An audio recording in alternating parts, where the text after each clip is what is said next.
pagi anak-anak, bagaimana kabar kalian hari ini? Saya harap kalian semua sehat dan dapat mengikuti pembelajaran daring hari ini dengan penuh semangat. Anak-anak, hari ini kita akan belajar tema 5, wirausaha. Subtema 1, kerja keras berbuah kesuksesan. Baiklah anak-anak, apakah kalian sudah siap? Jika sudah, mari kita belajar. Ayo membaca. Pengalaman belajar dari negara-negara ASEAN. Hari ini merupakan hari yang penting bagi Udin, Edot, Beni, Siti, Dayu, Lani, dan teman sekelasnya. Mereka akan berkunjung ke pameran budaya ASEAN yang diselenggarakan oleh Sekretariat ASEAN yang terletak di Jakarta. Wah, tidak sabar rasanya Udin dan teman-teman ingin sampai di sana. Kebetulan saat ini mereka juga sedang belajar mengenai negara-negara tetangga. Mereka ingin sekali melihat bukti dari yang mereka pelajari. Sesampai di arena pameran, Udin dan teman-temannya dibagi menjadi beberapa kelompok. Pameran diikuti oleh 10 negara anggota ASEAN. Masing-masing anjungan tampil menarik dengan ciri khas tiap negara. Anjungan Indonesia tampil dengan ciri khas rumah Toraja yang unik dan menarik. Terdapat juga anjungan khusus yang dikelola oleh Sekretariat ASEAN. Udin menghabiskan banyak waktu di anjungan ini.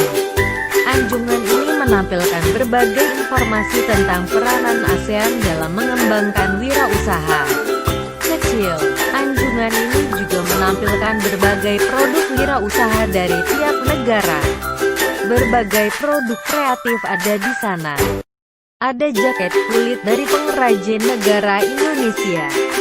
Ada manisan buah Thailand dalam kemasan kaleng. Ada alat penyeduh kopi klasik Vietnam. Serta ada pula aplikasi agribisnis yang dikembangkan oleh pemuda Indonesia untuk menghubungkan petani dan konsumen. Edo terkesan dengan berbagai makanan khas. Memang Edo selalu tertarik dengan makanan dari berbagai daerah. Ada simpong santan khas Thailand, ada po dari Vietnam, ada larp dari Laos, dan masih banyak makanan lain yang namanya pun baru Edo ketahui. Makanan khas tiap negara menunjukkan ciri khas sumber daya alamnya. Beni tertarik dengan anjungan negara Brunei yang menampilkan wayang asik khas negaranya. Wayang ini populer sekitar tahun 1960-an di Kampung Ayer, di tepi sungai Brunei. Saat ini, Brunei berusaha mengembangkan kembali minat masyarakatnya untuk mempelajari wayang asik karena popularitasnya mulai turun sejak masuknya berbagai budaya asing. Hal yang menarik bagi Beni adalah melihat inovasi yang dilakukan anjungan Brunei untuk memperkenalkan wayang asik, berbeda dengan wayang Indonesia yang menampilkan sosok legendaris dunia pewayangan. Wayang asik ini menampilkan sosok tokoh manusia dalam bentuk kecil. Tinggi wayang hanya sekitar 8 hingga 10 cm. Wayang ini dibuat dari kertas tebal dengan pegangan dari kayu. Udin dan teman-teman juga mengikuti aneka lomba yang diadakan oleh beberapa anjungan. Sebelum mengikuti lomba, mereka harus mengisi formulir pendaftaran. Hadiahnya, tentu saja cenderamata khas dari negara tersebut. Menyaksikan pameran budaya ASEAN memberi Udin dan teman-teman pengalaman belajar yang berharga. Kini pengetahuan mereka semakin kaya. Pengetahuan dari penjelasan guru, dari buku yang dibaca, serta menyaksikan langsung ragam karya dan budaya yang ditampilkan tiap negara ASEAN. Jawab pertanyaan berikut berdasarkan teks. Mengapa hari ini merupakan hari yang penting bagi Udin dan kawan-kawan? Apa yang dapat dipelajari dari anjungan khusus yang dikelola oleh Sekretariat ASEAN? pengalaman belajar yang diperoleh Edo? Apa pengalaman belajar yang diperoleh Beni? Apa pengalaman belajar yang diperoleh Udin?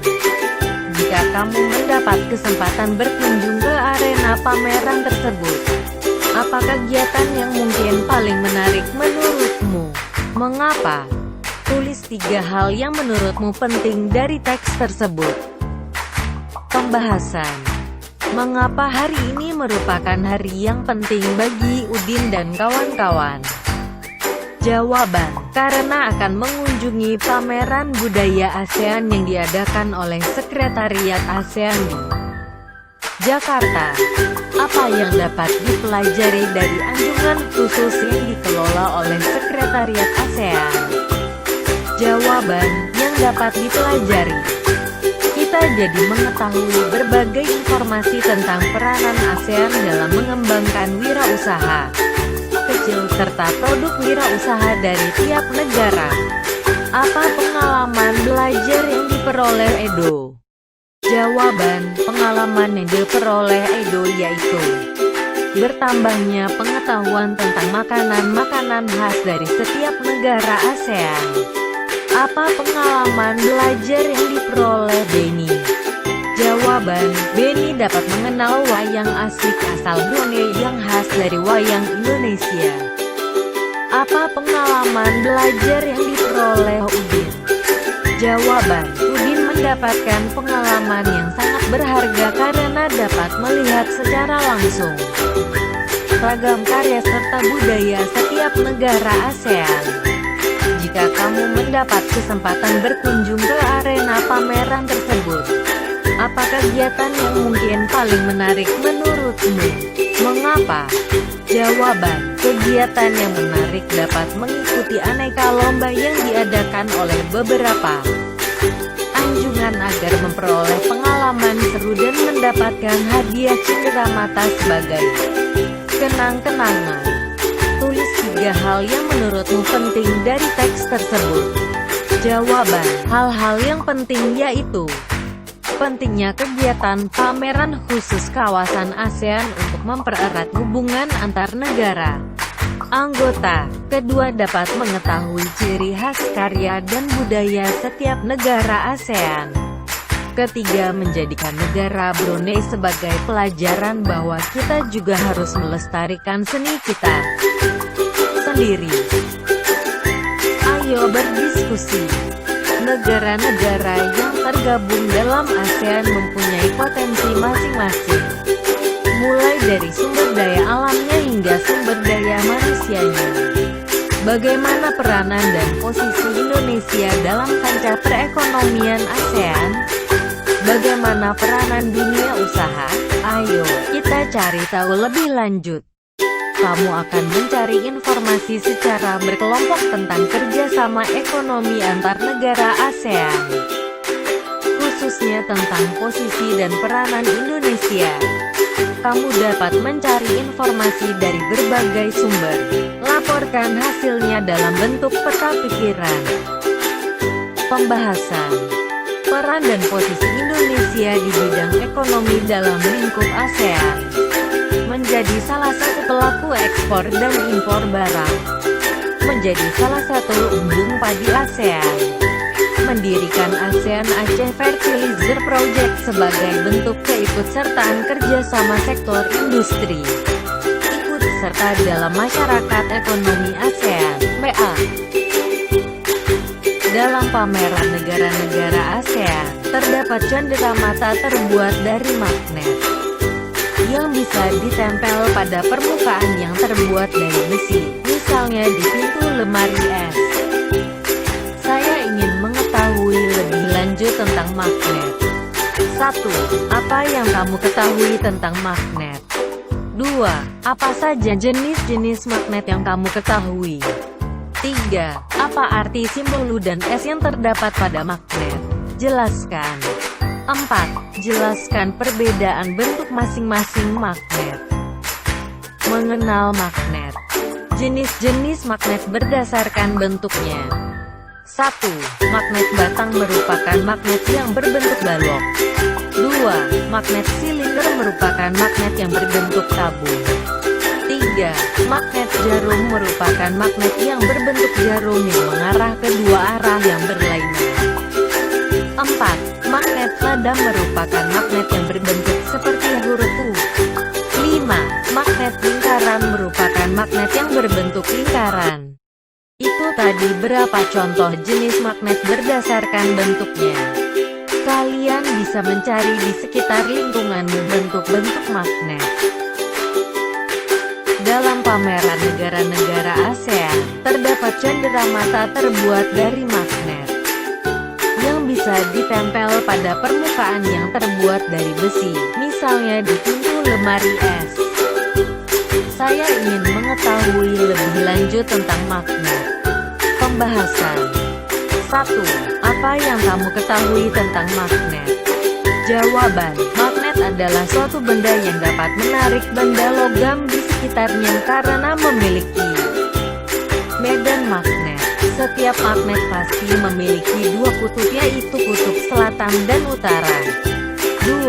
Apa saja jenis-jenis magnet yang kamu ketahui? Jawaban: magnet alami dan magnet buatan. 3. Apa arti simbol U dan S yang terdapat pada magnet? Jelaskan. Jawaban: simbol U artinya utara yang menunjukkan kutub utara magnet. Sedangkan S artinya selatan yang menunjukkan kutub selatan magnet. 4. Jelaskan perbedaan bentuk masing-masing magnet. Magnet batang merupakan magnet yang berbentuk balok. Magnet silinder merupakan magnet yang berbentuk tabung. Magnet jarum merupakan magnet yang berbentuk jarum yang mengarah ke dua arah yang berlainan. Magnet nada merupakan magnet yang berbentuk seperti huruf U. Magnet lingkaran merupakan magnet yang berbentuk lingkaran.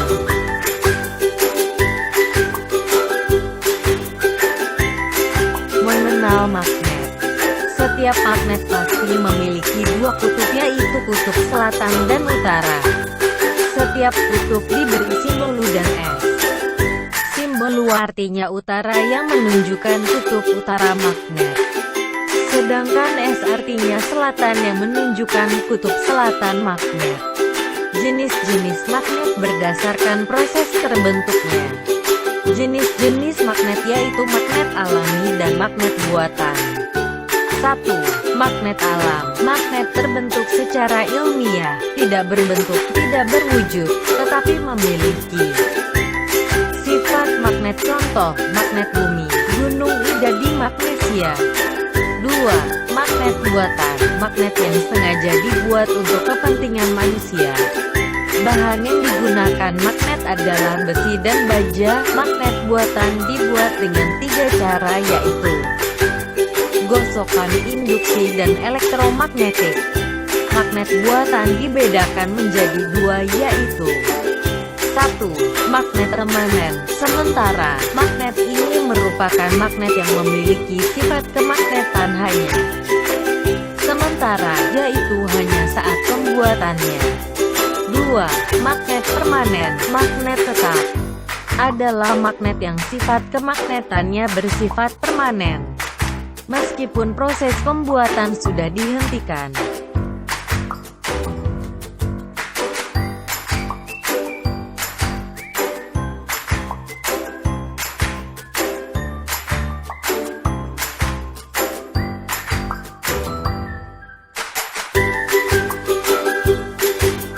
Tahukah kamu, lebih dari 2000 tahun yang lalu, orang Yunani yang hidup di Magnesia menemukan batu yang istimewa. Batu tersebut dapat menarik benda-benda yang mengandung logam.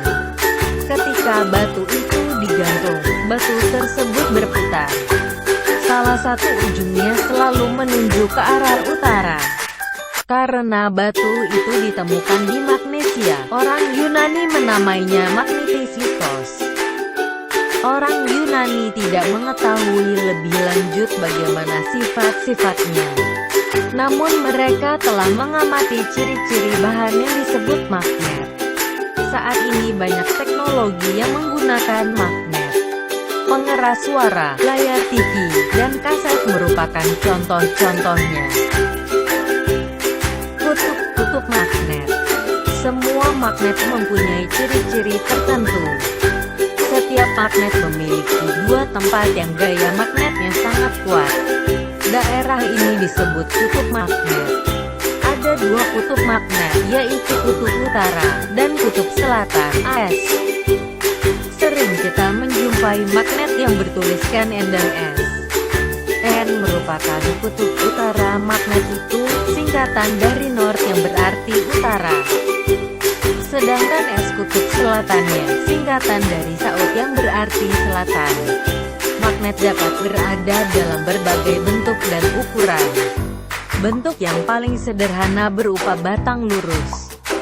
Selain itu, ada juga magnet yang berbentuk tapal kuda, ladang, dan jerum. Pada bentuk-bentuk ini, kutub magnet berada pada ujung-ujung magnet tersebut. Ayo berdiskusi. Apa itu formulir? Apakah kamu pernah melihat atau mempunyai pengalaman mengisi formulir? Apa saja jenis formulir yang kamu ketahui?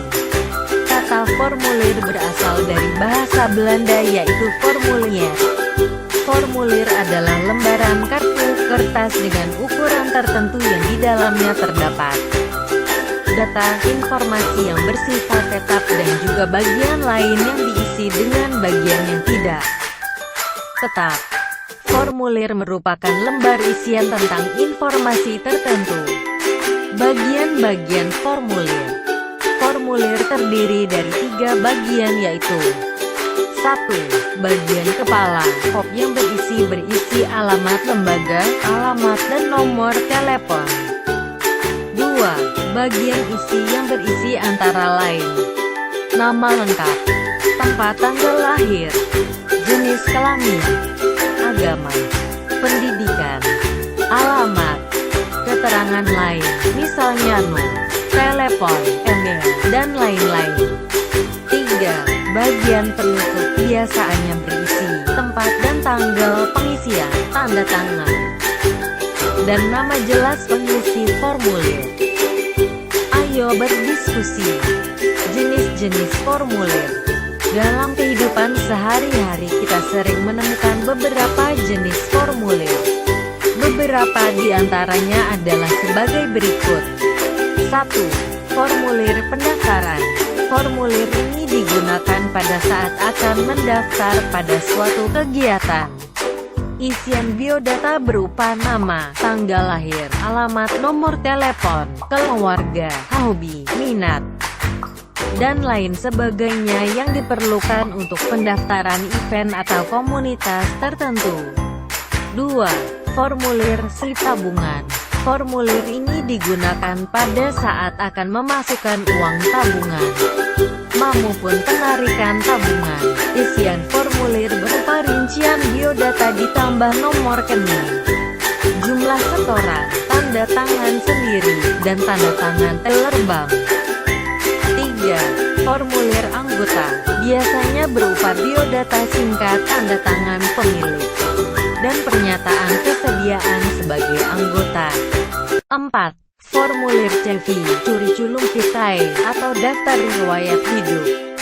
Seperti namanya, formulir ini isiannya berupa riwayat pendidikan, riwayat pekerjaan, pengalaman sebelumnya, serta karya yang sudah dihasilkan. 5. Formulir isian kartu atau WC-Pos. Kolom isian berupa biodata singkat dan alamat tujuan pos serta nama pengirim dan penerima. Berikut ini adalah contoh-contoh formulir yang dapat kalian amati. 1.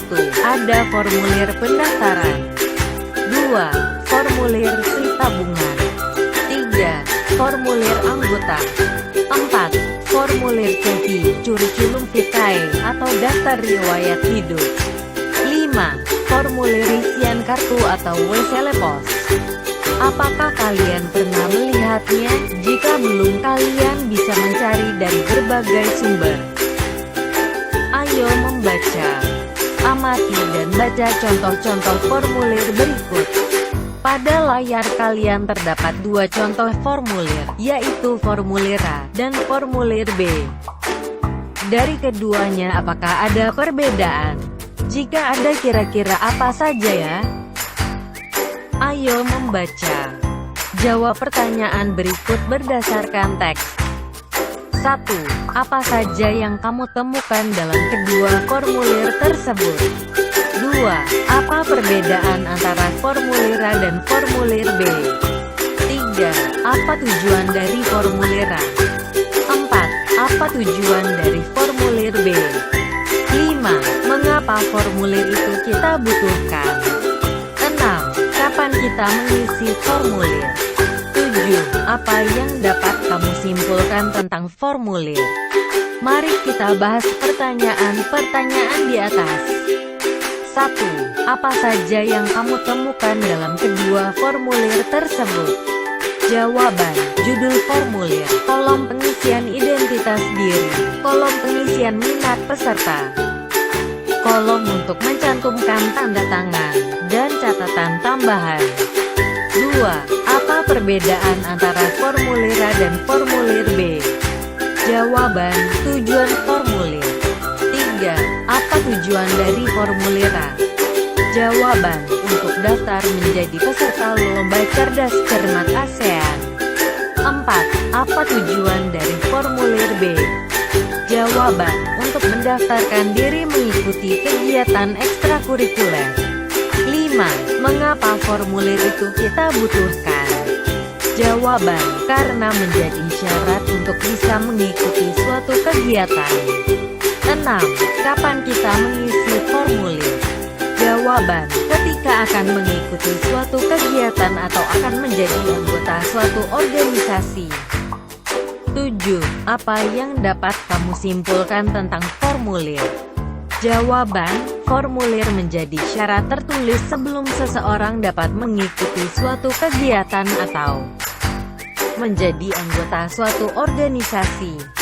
Dengan formulir, suatu panitia atau organisasi dapat mengenal data diri seseorang dan menggali informasi lainnya. Ayo mengamati. Perhatikan kedua gambar pada layar Anda dan amati kedua gambar tersebut. Setelah kalian mengamati, jawablah pertanyaan-pertanyaan berikut ini. 1. Apa yang kamu amati dari reklame di atas? 2. Apakah kamu pernah menemukan reklame yang mirip dengan reklame di atas di sekitarmu? 3. Apa ciri-ciri khusus yang kamu temukan dalam reklame tersebut? 4. Apa tujuan dari masing-masing reklame tersebut? 5. Tulis kesimpulanmu tentang reklame. Pembahasan kegiatan pengamatan. 1. Apa yang kamu amati dari reklame di atas? Jawaban, gambar dan tulisan. 2. Apakah kamu pernah menemukan reklame yang mirip dengan reklame di atas di sekitarmu? Jawaban, pernah. 3. Apa ciri-ciri khusus yang kamu temukan dalam reklame tersebut? Jawaban, memuat informasi singkat namun jelas, terdapat gambar yang menarik, dan terdapat penawaran yang menarik. 4. Apa tujuan dari masing-masing reklame tersebut? Jawaban, untuk memperkenalkan produk dan untuk memberi informasi tentang suatu kegiatan. 5. Tulis kesimpulanmu tentang reklame. Jawaban, reklame menjadi media informasi yang sangat tepat untuk menyebarluaskan informasi penting seperti memperkenalkan produk atau memberikan informasi tentang suatu kegiatan. Reklame. Reklame adalah alat untuk menawarkan, mempromosikan, memperkenalkan barang-barang hasil produksi atau jasa kepada masyarakat dengan menggunakan gambar dan kata-kata yang menarik.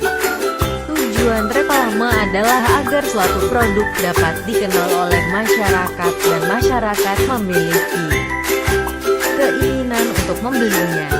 Contoh reklame dapat berupa poster, spanduk, brosur, selebaran, logo, baliho, dan embalase. Etika dalam bereklame. 1. Menggunakan bahasa yang baik. 2. Tidak berbohong jujur. Fungsi reklame. 1. Memberikan informasi kepada halayak ramai. 2. Mempengaruhi atau membujuk konsumen. 3. Menciptakan kesan jasa atau barang yang direklamekan. 4. Merupakan alat komunikasi antara penjual dan calon pembeli.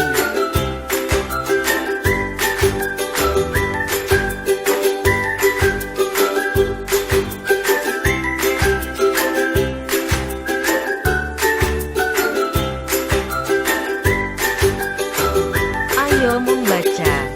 Baca kembali teks tentang pengalaman belajar dari negara-negara ASEAN. Apakah kamu menemukan keberagaman ekonomi atau usaha dalam teks tersebut? Tuliskan jawabanmu beserta penjelasan. Jawaban, ya, saya bisa menemukan berbagai usaha mulai dari kerajinan, makanan, dan karya seni. Perbedaan-perbedaan usaha tersebut merupakan salah satu contoh keberagaman ekonomi. Apakah kamu juga menemukan keberagaman ekonomi atau usaha di sekitarmu? Jelaskan. Jawaban, ya, di lingkungan saya ada yang menjadi pedagang toko, penjual pakaian, pedagang sayur, penjual makanan, tukang servis elektronik, serta penyedia kos bagi para pendatang. Bagaimana pendapatmu tentang keberagaman usaha yang ada di sekitarmu? Jawaban, saya merasa dimudahkan karena dengan adanya penyedia produk atau jasa di sekitar saya, sehingga beberapa kebutuhan saya bisa didapatkan lebih dekat. Ayo membaca. Baca kembali teks tentang pengalaman belajar dari negara-negara ASEAN. Bagaimana keberagaman usaha tersebut dapat membantumu dan masyarakat sekitar dalam kehidupan sehari-hari. Jawaban, saya dan masyarakat sekitar tidak perlu lagi jauh-jauh mencari kebutuhan suatu produk atau jasa karena telah tersedia di lingkungan kami sendiri. Ceritakan pengalamanmu ketika memanfaatkan produk atau jasa dari usaha tersebut. Jawaban, ketika ibu saya akan memasak, saya sering dimintai bantuan untuk membelikan bahan-bahan yang dibutuhkan. Untuk mendapatkan bahan-bahan yang dibutuhkan, saya biasa mencarinya di pedagang sayur dan toko yang ada di lingkungan saya. Namun ketika ibu saya tidak sempat memasak, saya biasanya membeli di warung dekat rumah saya. Pernah suatu ketika televisi saya mati secara tiba-tiba.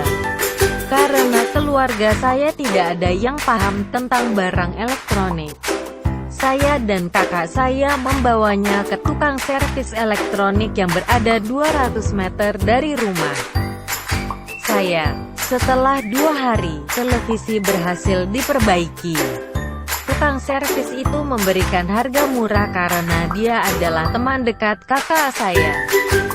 Dari semua cerita di atas, saya merasa bersyukur tinggal di lingkungan yang memiliki keberagaman usaha yang bisa saya manfaatkan. Kegiatan wirausaha.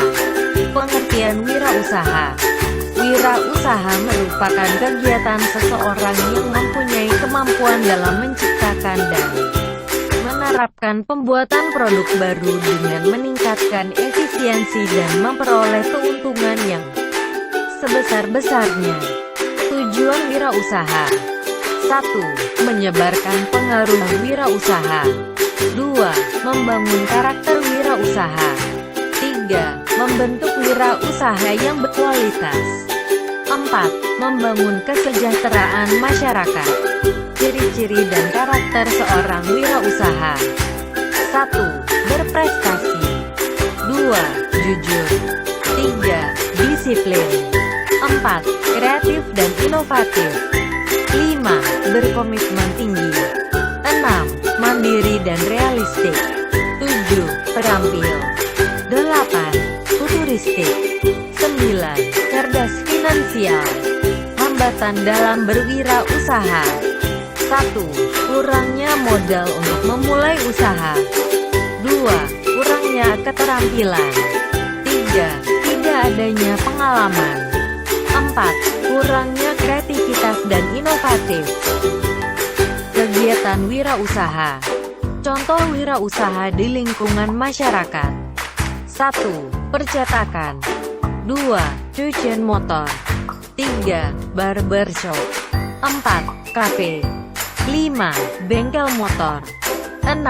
Konter HP. 7. Laundry, jasa cuci baju. 8. Pabrik tahu. 9. Catering. 10. Tempat fotokopi. Manfaat berwirausaha sejak dini. 1. Melatih kreativitas dan produktivitas. 2. Melatih anak berinteraksi. 3. Meningkatkan kepercayaan diri. 4. Menghindari perilaku konsumtif. 5. Mempelajari untung dan rugi. 6. Mengajarkan kemampuan mengelola uang. Sikap penting dalam berwirausaha. 1. Jujur. 2. Disiplin. 3. Optimis. 4. Mengendalikan ego. 5. Bertanggung jawab. 6. Bijak menentukan pilihan. 7. Mengakui kesalahan dan menerima kritik. Ayo mencoba. Mari kita melakukan percobaan sifat-sifat magnet. Percobaan sifat-sifat magnet. Tujuan percobaan adalah untuk mengetahui sifat-sifat magnet, alat dan bahan. 1. Sepasang magnet. 2. Peniti. 3. Penjepit kertas. 4. Pensil. 5. Pulpen. 6. Kertas. Langkah-langkah. 1. Dekatkan kutub yang sama dari kedua magnet. 2. Dekatkan kutub yang berbeda dari kedua magnet. 3. Dekatkan magnet dengan penjepit kertas. 4. Dekatkan magnet dengan kertas. 5. Dekatkan magnet dengan pensil. 6. Dekatkan magnet dengan peniti. 7. Dekatkan magnet dengan pulpen. 8. Letakkan satu magnet di atas kertas dan letakkan yang lainnya di bawah kertas tepat di bawah. Magnet yang pertama, geser magnet yang di bagian bawah. Hasil percobaan. Mendekatkan kutub yang sama dari kedua magnet. Hasil, tidak menempel. Mendekatkan kutub yang berbeda dari kedua magnet. Hasil, saling menempel. Mendekatkan magnet dengan penjepit kertas. Hasil, saling menempel. Mendekatkan magnet dengan kertas. Hasil, tidak menempel. Mendekatkan magnet dengan pensil. Hasil, tidak menempel. Mendekatkan magnet dengan peniti. Hasil, saling menempel. Mendekatkan magnet dengan pulpen. Hasil, tidak menempel. Mendekatkan dua magnet di antara selembar kertas. Hasil, saling menempel. Kesimpulan. 1. Magnet dapat menempel dengan magnet lain yang berlainan kutub. 2. Magnet dapat menarik benda-benda logam. 3. Magnet dapat menembus medium yang tipis. Sifat-sifat magnet. Magnet memiliki beberapa sifat antara lain. 1. Magnet hanya dapat menarik benda-benda tertentu dalam jangkauannya. Artinya tidak semua benda dapat ditarik. 2. Gaya magnet dapat menembus benda. Semakin kuat gaya magnet, maka semakin tebal pula benda yang dapat ditembus oleh gaya tersebut. 3. Magnet mempunyai dua kutub, yaitu kutub utara dan kutub selatan. 4. Apabila kutub yang sejenis atau senama didekatkan satu sama lain, maka mereka akan saling tolak-menolak. Namun apabila kutub yang berbeda didekatkan satu sama lain, maka mereka akan saling tarik-menarik. 5. Medan magnet akan membentuk gaya magnet. Semakin dekat benda dengan magnet, maka medan magnetnya semakin rapat, sehingga gaya magnetnya akan semakin besar. Demikian pula sebaliknya. 6. Sifat kemagnetan dapat hilang atau melemah karena beberapa penyebab. Contohnya apabila terus-menerus jatuh, terbakar, dan lain-lain. Petunjuk pengisian formulir. Jawab pertanyaan berdasarkan teks petunjuk dan formulir. 1. Mengapa diperlukan petunjuk untuk mengisi formulir tertentu? Jawaban: sebagai petunjuk pengisian formulir bagi si pengisi formulir. 2. Apa saja informasi penting yang perlu dituliskan di formulir pendaftaran? Jawaban: menuliskan identitas diri, menuliskan tujuan mengikuti suatu kegiatan atau organisasi, dan mencantumkan tanda tangan. 3. Mengapa alamat harus ditulis secara lengkap? Jawaban: agar alamat mudah ditemukan. 4. Apa yang terjadi jika alamat tidak lengkap? Jawaban: alamat akan sulit ditemukan sehingga bisa membuat orang yang mencari alamat tersebut nyasar. 5. Mengapa kita perlu menuliskan kode pos pada formulir di bagian alamat? Jawaban: karena kode pos dapat menjadi rujukan bagi seseorang untuk menemukan suatu alamat.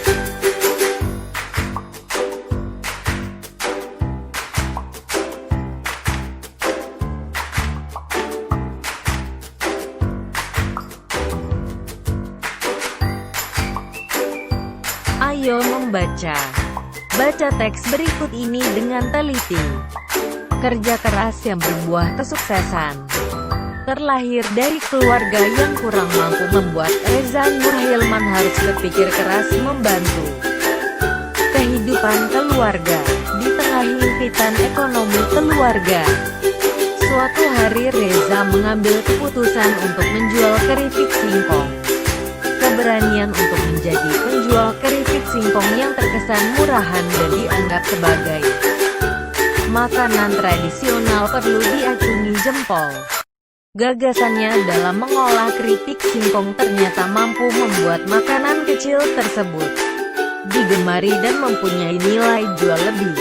Produk tersebut bahkan berhasil mendunia. Kesuksesan yang diraih Reza adalah berkat kerja kerasnya. Pria berusia 24 tahun ini memulai wirausaha dari nol. Sekarang penghasilan yang diperoleh Reza menembus miliaran rupiah. Kesuksesan tidak datang dengan sendirinya, tapi untuk mencapainya diperlukan kerja keras dan keyakinan. Jawab pertanyaan berdasarkan teks. 1. Apa yang melatar belakangi Reza Nur Hilman memulai wirausaha keripik singkong? 2. Apa yang dapat kamu pelajari dari kisah hidup Reza Nur Hilman? 3. Jika kamu adalah Reza Nur Hilman, apa yang akan kamu lakukan untuk terus mengembangkan usahamu? 4. Apa yang menjadi kunci sukses Reza Nur Hilman? 5. Apakah kamu pernah menerapkan sikap kerja keras dalam kehidupanmu? Jelaskan. Ayo membaca. Pembahasan bacaan kerja keras yang berbuah kesuksesan. Jawab pertanyaan berdasarkan teks. 1. Apa yang melatar belakangi Reza Nur Hilman memulai wirausaha keripik singkong? Jawaban: adanya himpitan ekonomi keluarga. 2. Apa yang dapat kamu pelajari dari kisah hidup Reza Nur Hilman? Jawaban: untuk mencapai kesuksesan, kita harus bekerja keras dan yakin. 3. Jika kamu adalah Reza Nur Hilman, apa yang akan kamu lakukan untuk terus mengembangkan usahamu? Jawaban: melakukan inovasi rasa dan mempercantik kemasan agar konsumen tidak bosan, serta membangun cabang usaha di kota lain. 4. Apa yang menjadi kunci sukses Reza Nur Hilman? Jawaban: kerja keras dan keyakinan. 5. Apakah kamu pernah menerapkan sikap kerja kerja keras dalam kehidupanmu? Jelaskan. Jawaban, belum karena saya masih bergantung pada orang tua saya.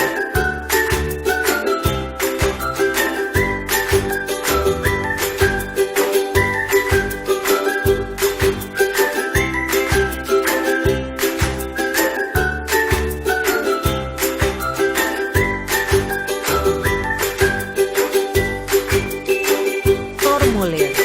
Formulir mempunyai fungsi sebagai berikut. 1. Mencari keterangan tertentu. 2. Menghimpun data yang sama.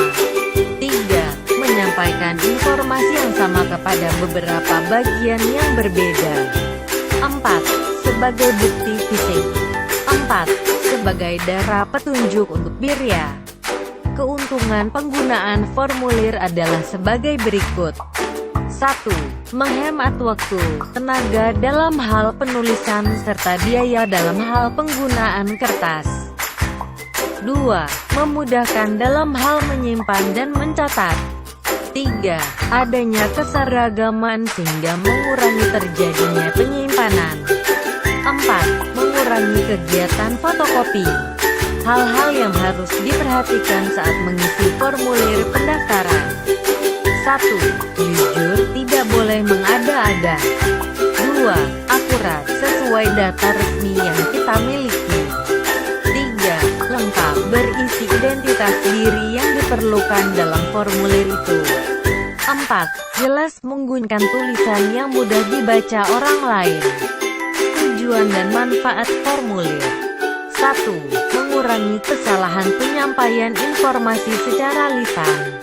2. Memudahkan dalam menyeragamkan data atau pembakuan kerja. 3. Mempermudah tata kerja, prosedur kerja, dan sistem kerja. 4. Mempermudah dalam mengklasifikasikan data. 5. Sebagai alat pemberian instruksi. 6. Sebagai alat perencanaan. 7. Sebagai alat pengawasan dan evaluasi. Ayo membaca. Baca teks berikut ini dengan teliti. Mendulang prestasi, mengembangkan potensi ekonomi. Indonesia kembali dipercaya untuk menyelenggarakan kegiatan Akbar SEA Games ke-26. Ini merupakan keempat kalinya Indonesia menjadi tuan rumah festival olahraga terbesar se-ASEAN.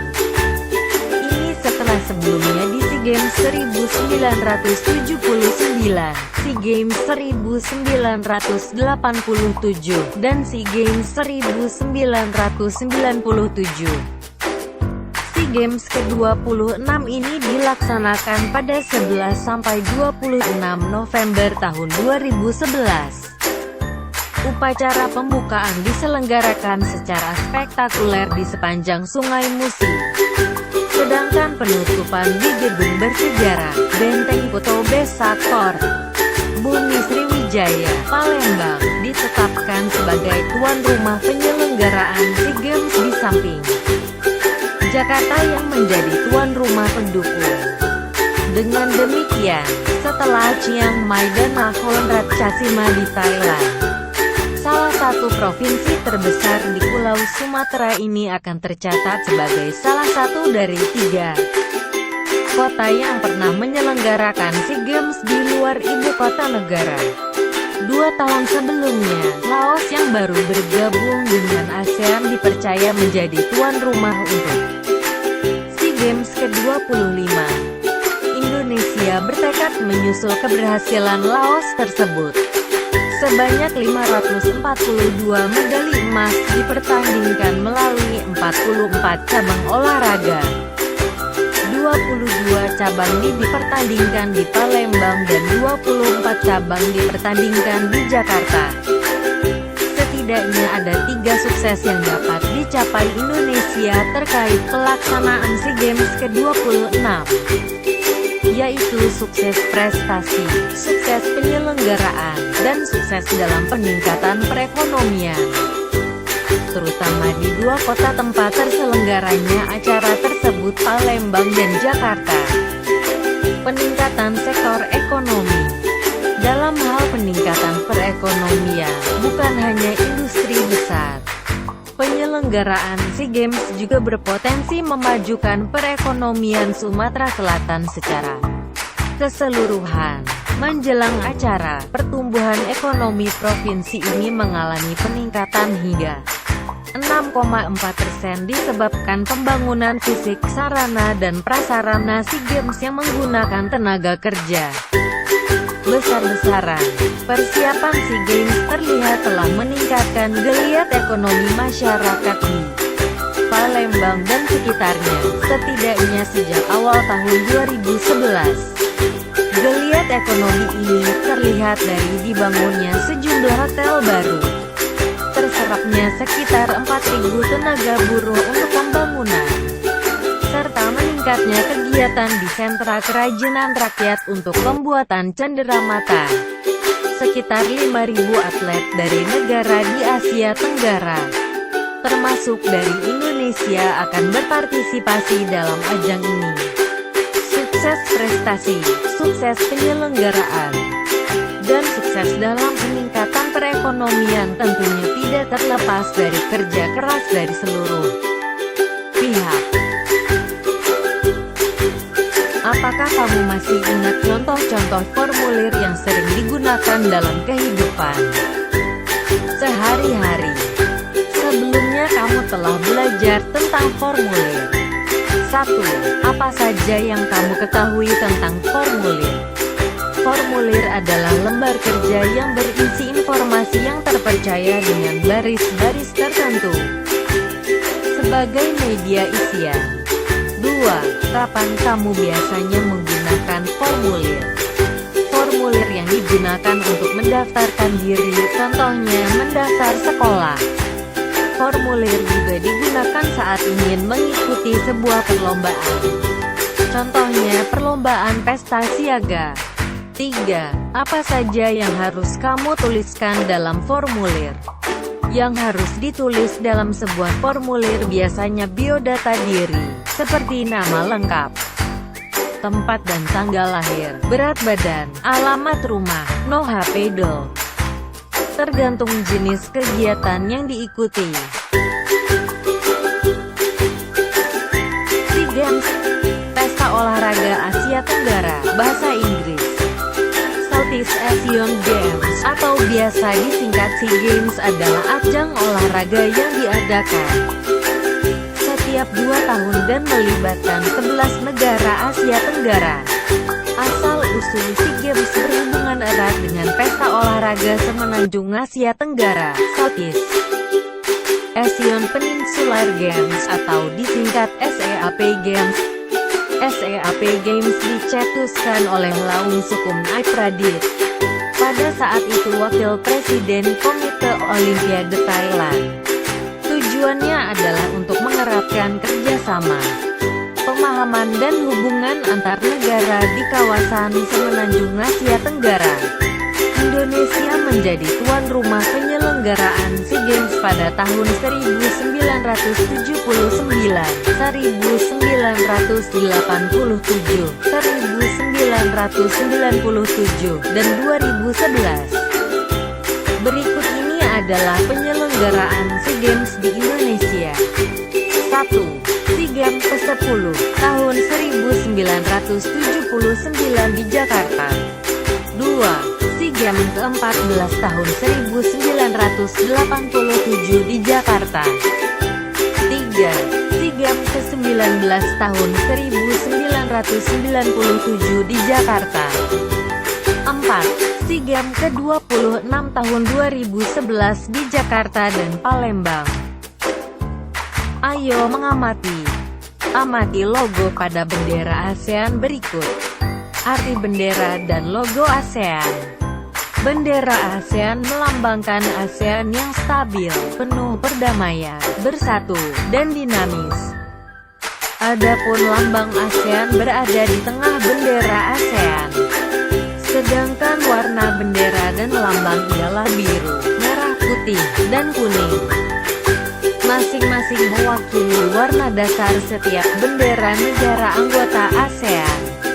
Warna biru melambangkan perdamaian dan stabilitas, merah melambangkan semangat dan kedinamisan, putih menunjukkan kesucian, dan kuning merupakan simbol kemakmuran.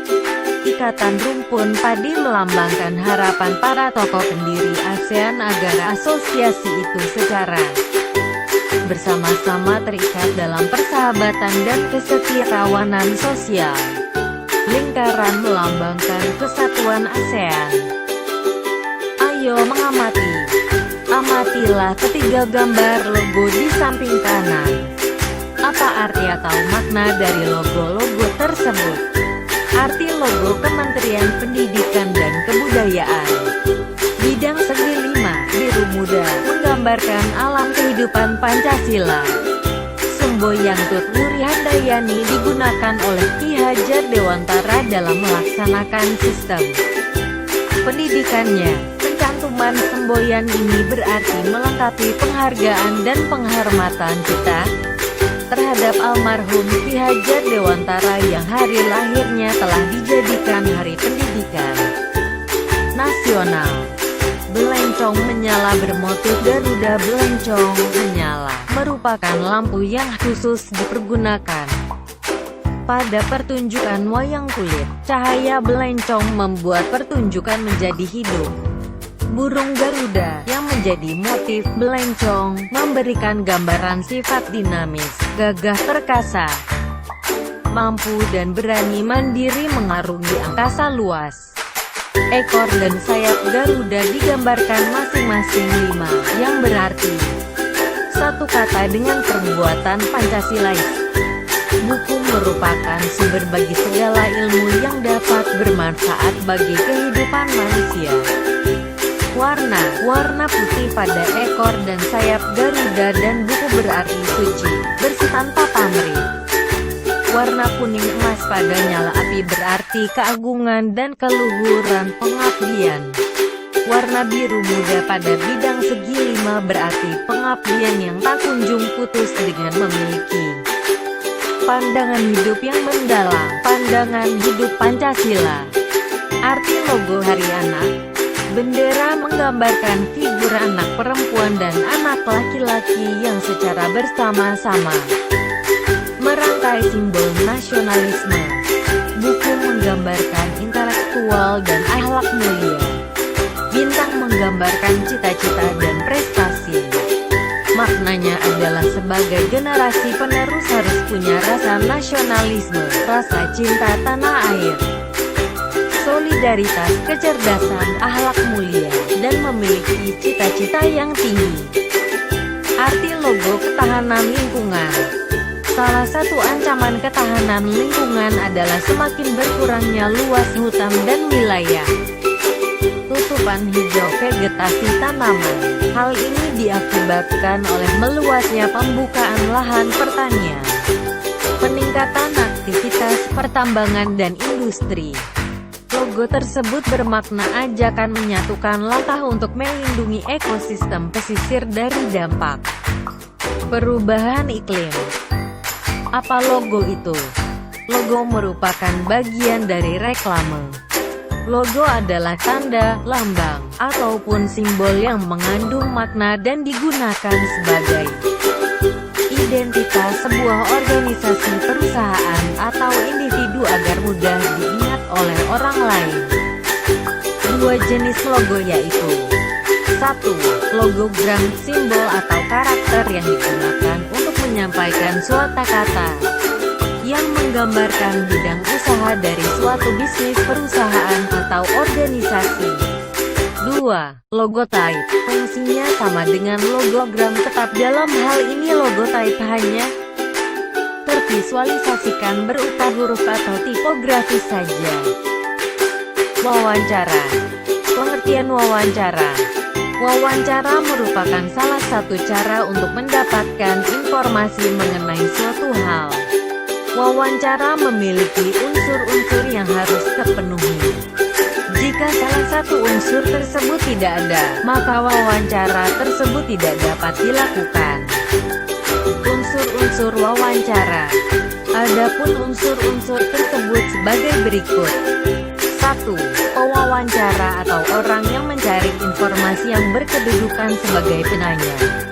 2. Narasumber atau informan atau orang yang diwawancarai.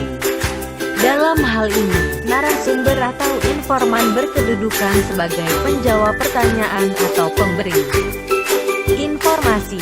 Narasumber yang diwawancarai biasanya merupakan seseorang yang memiliki keterkaitan dengan perihal informasi yang diperlukan. Dalam hal ini, narasumber dapat berupa tokoh, ahli, atau orang biasa. 3. Tema atau perihal yang diwawancarakan. Tema sangat berperan dalam kegiatan wawancara. Dalam hal ini, tema menjadi pokok sekaligus pembatasan hal-hal yang dibicarakan. 4. Waktu atau kesempatan dan tempat. Etika atau santun berwawancara. Adapun sebagai pewawancara, kalian harus memahami etika berwawancara.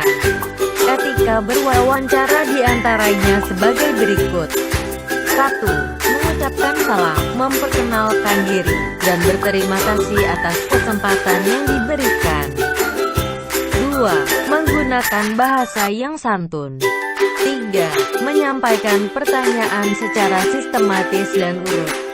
4. Fokus pada materi wawancara. 5. Tidak menyudutkan narasumber dan tidak membuat tersinggung. 6. Tidak memancing pertanyaan yang menjurus pada fitnah atau mengadu domba. 7. Bersikap objektif dan simpatik. Beberapa hal yang perlu dipersiapkan sebelum berwawancara dengan narasumber adalah berikut. 1. Penguasaan materi, berkenaan dengan tema dan poin-poin permasalahan penting yang akan ditanyakan. 2. Mempersiapkan pertanyaan-pertanyaan berkenaan dengan informasi yang diperlukan. 3. Mempersiapkan diri secara mental untuk mengantisipasi hal-hal yang tidak diinginkan, misal grogi atau nervous. 4. Mempersiapkan peralatan yang diperlukan untuk berwawancara, misal alat rekam atau alat tulis. Ayo menulis. Kamu akan mempraktikkan menulis formulir beserta petunjuk pengisian. Sebelum melakukan tugas tersebut, jawablah pertanyaan, yaitu apa saja yang perlu diperhatikan ketika menulis formulir. Hal-hal yang harus diperhatikan saat mengisi formulir pendaftaran. 1. Jujur, tidak boleh mengada-ada. 2. Akurat, sesuai data resmi yang kita miliki. 3. Lengkap, berisi identitas diri yang diperlukan dalam formulir itu. 4. Jelas, menggunakan tulisan yang mudah dibaca orang lain. 5. Menulis sesuai petunjuk pada formulir. 6. Tuliskan sesuai kolom. 7. Periksa kembali formulir yang kamu isi. 8. Isilah formulir tersebut dengan biodata Anda, ketentuan yang berlaku.